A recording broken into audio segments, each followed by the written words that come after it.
ಮಲೆನಾಡು ರೈತರ ಹೋರಾಟಕ್ಕೆ, ಕರೂರು ಬಾರಂಗಿ ಆವಿನಹಳ್ಳಿ ಮುಳುಗಡೆ ಸಂತ್ರಸ್ತರ ಹೋರಾಟಕ್ಕೆ, ರೈತ ವಿರೋಧಿ ಅರಣ್ಯ ಇಲಾಖೆ ಅಧಿಕಾರಿಗಳಿಗೆ, ರೈತ ವಿರೋಧಿ ಅರಣ್ಯ ಇಲಾಖೆ ಅಧಿಕಾರಿಗಳಿಗೆ, ರೈತರ ಮೇಲೆ ದೌರ್ಜನ್ಯ ಮಾಡುತ್ತಿರುವ ಅರಣ್ಯ ಇಲಾಖೆ ಎಲ್ಲಿವರೆಗೂ ಹೋರಾಟ, ಯಾತಕ್ಕಾಗಿ ಹೋರಾಟ, ಏನ್ ಗುಲಾಬ್ ಸರ್ಕಾರ ಅಂತೆ ಸರ್ಕಾರ, ಕಾನೂನಂತೆ ಕಾನೂನು, ಇವ್ರ ಅಪ್ಪನ ಮನೆ ಕಾನೂನ ಏನು ಅಂತ ಮುಂದೆ ಕೇಳೋಣ. ಮುಂದಿನವ್ರು ಮಾತಾಡಿ ಹೋಗ್ತಾ ಇದೆ. ನಿಮ್ಮ ಏರಿಯಾದಲ್ಲಿ ಇರೋದು ಬೆಳೆದು ನಿಂತಿದ್ದು ಯಾರಿಗೆ ಮಾಡ್ತಿರೋದನ್ನ, ಯಾರು ಮಾಡ್ತಾರ ಅದನ್ನ, ಯಾವ ಮಿಲ್ನರ್ ತಗೋತಾರೆ, ಪ್ರೈವೇಟ್ ಮಿಲ್ನರಿಗೆ ಹೇಗೆ ಕೊಡ್ತೀರಿ ನೀವು? ವೆಸ್ಟ್ ಕಾಸ್ಟಿಗೆ ಹೋಗ್ತಾ ಇದೆಯಲ್ಲ, ಹರಿಹರ ಪಾಲಿಬೈಬರಿಗೆ ಹೋಗ್ತಾ ಇದೆಯಲ್ಲ, ಅದೇ ದಾಂಡೇಲಿ ವೆಸ್ಟ್ ಕೋಸ್ಟ್ ಯಾರಿಗೆ ಹೋಗ್ತಾ ಇದೆ? ಏನ್ ಮಾಡ್ತಾರೆ ನಿಮ್ಮ ಅಧಿಕಾರಿಗಳು? ನಿಮ್ಗೆ ಎಷ್ಟು ಬರ್ತಾ ಇದೆ? ಇವತ್ತು ಎಷ್ಟೆಷ್ಟು ಬರೆದು ಸೈನ್ ಹಾಕಿ ಬಂದ್ರಿ? ಯಾವುದಕ್ಕೆ ಬರೆದ್ರಿ? ಇನ್ನು ಎಷ್ಟು ದಿನ ಹೊಡೆಯೋದಕ್ಕೆ, ಟ್ರಂಚ್ ಮಾಡೋದಕ್ಕೆ ಹೊಡೆದು ಬಂದ್ರಿ? ಇಪಿಟಿಗೆ ಎಷ್ಟು, ಸಿಪಿಟಿಗೆ ಎಷ್ಟು? ಎಲ್ಲಿ ಟೆಂಡರ್ ಕರಿತೀರಿ? ಹೇಳಕ್ ಹೋದ್ರೆ ಹಾಗಾದ್ರೆ ಅಲ್ಲಿ ಹೇಳ, ನಮಗೂ ಲೋಕಾಯುಕ್ತರು ಗೊತ್ತಿದ್ದಾರೆ.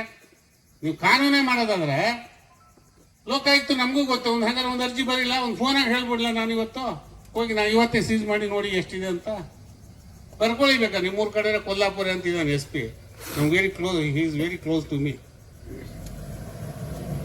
ಹೇಳಲ್ಲನಪ್ಪ, ಯಾಕೆ ಇದೆಲ್ಲ ಕಾನೂನು ಮಾತಾಡ್ತೀರಿ ನೀವು? ನೀವು ದಕ್ಷರೇ ಇರ್ಬೋದು, ಪ್ರಾಮಾಣಿಕರೇ ಇರ್ಬೋದು, ಬಹಳ ಕಷ್ಟ ಪ್ರಾಮಾಣಿಕರಾಗಿರೋದು ಈ ಇಲಾಖೆಯಲ್ಲಿ. ದಕ್ಷರಿರ್ಬೋದು, ಆದ್ರೆ ಮನಸ್ಸು, ಹೃದಯ ಇರ್ಬೇಕಪ್ಪ. ಹೃದಯ ಇಲ್ದಿದ್ರೆ ಹೇಗೆ? ಮನುಷ್ಯತ್ವ ಇರಬೇಕು, ಮಾನವೀಯತೆ ಇರಬೇಕು. ಕಾನೂನು ಅಷ್ಟೇ ತಿಳ್ಕೊಂಡಿದ್ರೆ, ದಕ್ಷತೆ ಅಷ್ಟೇ ಇದ್ರೆ, ರೂಲ್ಸ್ ಮೈಂಡ್ ಆದ್ರೆ ಬದುಕಕ್ಕಾಗತ್ತಾ? ಹೀಗೆ ಒಂದಿಷ್ಟು ವೈರುಧ್ಯಗಳಿದಾವೆ. ದಯವಿಟ್ಟು ಇವತ್ತು ಈ ರೈತರ ವಿಷಯದಲ್ಲಿ ಅಷ್ಟೊತ್ತಿಗೆ ಎಲ್ಲಾದ್ರೂ ನಾವು ಬಿಡೋದಿಲ್ರಿ. ರಾತ್ರಿ ಹೇಳಿದ್ರು, 3 ಗಂಟೆ ಹೇಳಿದ್ರು, ರೈಲು ಹತ್ತೇ ಬಿಟ್ಟೆ. ನಾನು ಒಂದು ಪೀಸ್ ನನ್ನ ಜೀವನದಲ್ಲಿ ಮೊದಲನೇ ಸರಿ ಬಟ್ಟೆನೂ ತರಲ್ಲ, ಏನೂ ತರದೆ ರೈಲು ಹತ್ತು ಕೂಡಲೇ ಬಂದ್ವಿ. ಏನೂ ತರಲಿಲ್ಲ. ಯಾವತ್ತೂ ಒಂದು ಸೂಟ್ ಕೇಸ್ ಇರ್ತದೆ ನನ್ನ ಹತ್ರ. ನಿನ್ನೆ ತಂದಿದ್ದೀನಿ, ಸಿಂಗಂದೂರು ಚೌಡಮ್ಮನ ಮೇಲೆ ಆಣೆ ಮಾಡಿ ಹೇಳ್ತೀನಿ, ಏನೂ ತರಲಿಲ್ಲ.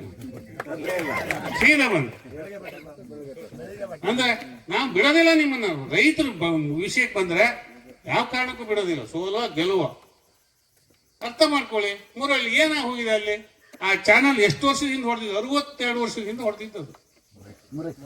ಮುರಕ್ಕಿ ಈಗ ಅಗಲ ಹೊಡೆದಿಲ್ಲ. ಅದನ್ನ ಯಾಕೆ ಕೇಳಕ್ ಹೋಗಿದ್ದೆಪ್ಪ? ಅಲ್ಲಿ ಯಾಕೆ ಅಲ್ಲಂತ ಟೀ ಕುಡಿಯಕ್ ಹೋಗಿದ್ದೆ ಅವ್ರ ಮನೆಗೆ? ನಿಮ್ ಹುಡುಗ ಯಾಕೆ ಹೋಗಿದ್ದ? ಯಾಕೆ ಮೆಸೇಜ್ ಮಾಡ್ತಿದ್ದ? ಯಾಕೆ ವಾಟ್ಸಪ್ ಗಂಟೆ ಮಾತಾಡಿದ್ದಾನೆ? ಮಾತಾಡಿಲ್ಲ ಅವರು, ಇವನ್ ಕಿರಿಕಿರಿ ಮಾಡಿಯಾನೆ. ಅವ್ರು ಕಂಪ್ಲೇಂಟ್ ಕೊಟ್ರೆ ಸಸ್ಪೆಂಡ್ ಆಗ್ಬೇಕೀಗ. ಗಮನಕ್ಕೆ ಬಂದಿದೆಯಾ DF ಅವ್ರೆ? DF ಅವ್ರು DCF ಅನ್ಬೇಕು, ಅದು ಬೇರೆ ಫ್ರಾಕ್ಚರ್. ನಾವು DF ಅಂತ ಅಭ್ಯಾಸ. ಈ ತರ ಮಿಸ್ಬಿಹೇವ್ ಮಾಡಿದ್ದಾನೆ. ಮಿಸ್ಬಿಹೇವ್ ಮಾಡಿದ್ಮೇಲೆ ಅವ್ರು ಕೋಆಪರೇಟ್ ಮಾಡಿಲ್ಲ, ರಿಜೆಕ್ಟ್ ಅಂತ ಮಾಡಿದ್ಮೇಲೆ ಇವು ಹೋಗಿ ಅವ್ರ ಮೇಲೆ ಬೇಲಿ ಕಡ್ದೀನಿ. ಇದಕ್ಕೆ ಹೇಳಕ್ ನಾಚಿಕೆ ಆಗ್ತದೆ. ಬಹಿರಂಗ ಹೇಳಬಾರ್ದು ಅಂತ ನಾವು ಮಾತಾಡ್ಕೊಂಡಿದೀವಿ.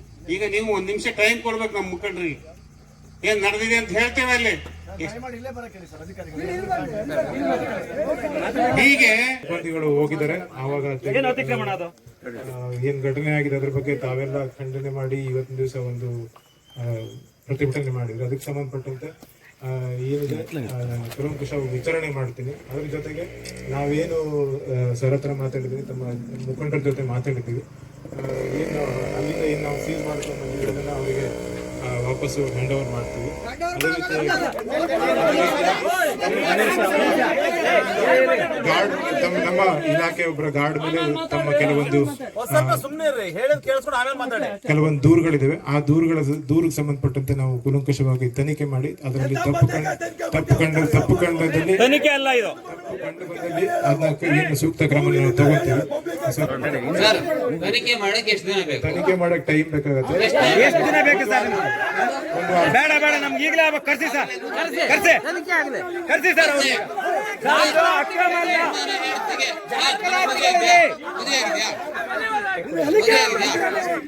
ಓಪನ್ ಆಗಿ ಮಾತಾಡೋದು ಹಿಂಗೆ ಮಾತಾಡಿದ್ರೆ ಬಿಡ್ತೀರಾ ನೀವು? ಒಂದು ವಾರ ಟೈಮ್ ತಗೊಂತೀರಾ? ಇದು ಅಕ್ರಮ ಅಲ್ಲ. ಯಾರ್ಯಾರಿಗೆ ಎಲ್ಲೆಲ್ಲಿ ವರ್ತಿಸ್ಬೇಕು ಓದಿಸ್ತೀರಿ, ಹೌದಾ? ಇಲ್ಲಿ ತಡಿ. ನಿಮಗಾದ್ರೂ ಬಿಡ್ತೀರಾ ನೀವು? ಈಗ ಒಂದು ವಾರ ಬೇಕು, ತನಿಖೆ ಮಾಡಕ್ಕೆ ಒಂದು ವಾರ ಬೇಕು. ಮೇಡಮ್ ಕರ್ಸಿ ಇಲ್ಲಿ. ಇಲ್ಲೇ ಕೂತ್ಕೊಳ್ತೀವಿ, ಇಲ್ಲಿಗೆ ಕರ್ಸಿ. ಅವ್ರು ಯಾರು ಕರ್ಸ್ತೀರೋ ಕರ್ಸಿ. ಭ್ರಷ್ಟ ಅರಣ್ಯ ಅಧಿಕಾರಿಗಳಿಗೆ ಭ್ರಷ್ಟ ಅರಣ್ಯ ಅಧಿಕಾರಿಗಳಿಗೆ ಗ್ರಾಮೀಣ ಅರಣ್ಯ ಅಧಿಕಾರಿಗೆ ಎಲ್ಲಿಯವರೆಗೆ ಹೋರಾಟ?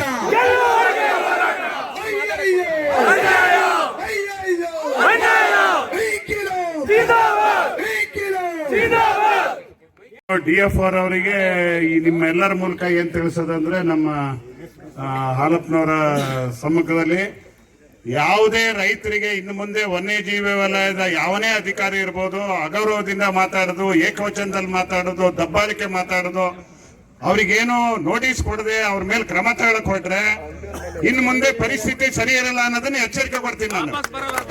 ಇರ್ಬೋದು. ಆಮೇಲೆ ಶರಾವತಿ ಮುಳುಗಡೆ ಅವ್ರದ್ದು ಇರೋದ್ರಿಂದ, ಆಮೇಲೆ ವಿಶೇಷ ತನಿಖಾ ದಳದ ಸರ್ವೆ ಇರೋದ್ರಿಂದ DFOಗಳಿಗೆಲ್ಲ ಲೆಟರ್ ಬಂದಿದೆ. 15 ದಿನಕ್ಕೊಂದು ಮೀಟಿಂಗ್ ಮಾಡಿ 4 ತಿಂಗಳೊಳಗೆ ಫಾರೆಸ್ಟಿನ ಪರಿಸ್ಥಿತಿ ಯಾವುದಿದೆ ಅಂತ DC ಮೂಲಕ ಸರ್ಕಾರಕ್ಕೆ ವರದಿ ಕೊಡ್ರಿ ಅಂತ ಅಷ್ಟೇ ಇದೆ. ಯಾವುದೇ ಕ್ರಮ ತಗೊಳ್ಳೋದಕ್ಕೆ ಇಲ್ಲ. ಹಾಗಾಗಿ ಇತರ ಬೇಲಿನ ನೀವು ಸೂಚನೆ ಕೊಡದೆ ಕಟ್ ಮಾಡಿರೋದು ಇದು ಅಕ್ರಮ, ಕಾನೂನು ಬಾಹಿರ. ಮತ್ ನಿಮ್ಮ ಅಧಿಕಾರಿಗಳನ್ನ ನಿಮ್ಮ ಯಾರೋ ಒಬ್ಬ ಗಾರ್ಡ್ ಮಾಡೋದು, ಯಾರೋ ಒಬ್ಬ ಮಾಡೋದ್ರಿಂದ ಇಡೀ ಇಲಾಖೆಗೆ ಅಗೌರವ ಬರುತ್ತೆ. ಹಂಗಾಗಿ ಅಂತವ್ರನ್ನ ಮೊದಲು ಇಲ್ಲಿಂದ ಹೊರಗಾಕ ಕೆಲಸವನ್ನು ಮಾಡ್ಬೇಕು, ಶಿಕ್ಷಣ ಕೊಡ್ಬೇಕು ಅವ್ರಿಗೆ. ಒಂದು ಏನಂದ್ರೆ, ನಾವು ಯಾವುದೇ ಪಕ್ಷ ಪರವಾಗಿ ಮಾಡ್ತಾ ಇದ್ದೀವಿ. ಸೊ ತೀನಾ ಶ್ರೀನಿವಾಸ್ ಅವರು ಹೇಳಿದಂಗೆ ಆತರ ಏನಾದ್ರು ಅಗೌರವ, ನಾನು ಈ ಸಂದರ್ಭದಲ್ಲಿ ನನ್ನ ಒಂದು ಸಿಬ್ಬಂದಿಗಳಿಗೆಲ್ಲ ಈ ಸಂದರ್ಭದಲ್ಲಿ ಸೂಚನೆ ಕೊಡೋದೇನೆಂದ್ರೆ, ಯಾವುದೇ ಸಾರ್ವಜನಿಕರಿದ್ರು ಸೌಜನ್ಯವಾಗಿ ಮಾತಾಡಿಸ್ಬೇಕು ನಮ್ಮವರು. ಯಾಕಂದ್ರೆ ನಾವು ಸಾರ್ವಜನಿಕ ಒಂದು ಇದರಲ್ಲಿ ವಲಯದಲ್ಲಿ ಕೆಲಸ ಮಾಡ್ತಿದ್ದೀವಿ. ಸೊ ಎಲ್ಲರೂ ಕಟ್ಟುನಿಟ್ಟಾಗಿ ಸಾರ್ವಜನಿಕರಿಗೆ ಗೌರವ ಕೊಟ್ಟು ಮತ್ತು ಗೌರವ ತಗೊಳ್ಳುವಂತ ಒಂದು ಕೆಲಸ ಮಾಡಬೇಕು.